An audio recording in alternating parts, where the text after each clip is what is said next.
In today's video, I'm going to teach you how to pay with Atome on Taobao.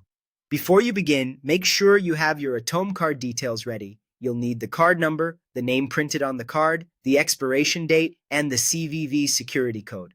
Having everything prepared in advance will make the setup much faster and help you avoid interruptions while you're inside the app. First, launch the Taobao app on your device. If the app asks you to sign in, go ahead and log in before continuing. This is important because payment settings are tied to your account, so you'll need to be logged in to add and manage a card properly. Once you're on the main screen, look for the wallet icon and tap on it. This will take you to the area where your payment and financial options are managed. If your app layout looks slightly different, just look for the section related to payments, wallet features, or account billing. After that, tap on Payment Method.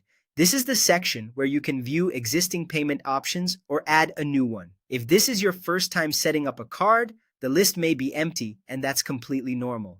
Next, tap Add Now. This starts the process of linking a new card to your Taobao account. At this point, the app will usually open a form where you can enter your card information. Carefully type in your Atome card details.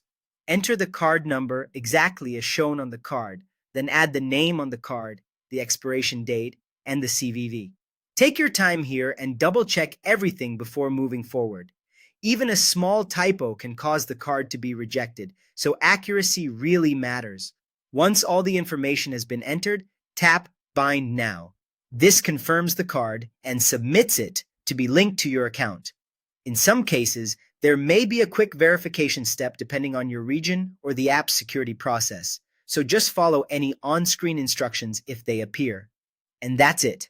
Your Atome card should now be added as a payment method in Taobao, allowing you to use it during checkout when making purchases.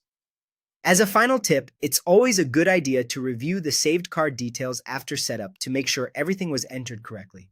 That way, when you're ready to shop, your payment process will be smooth and hassle-free.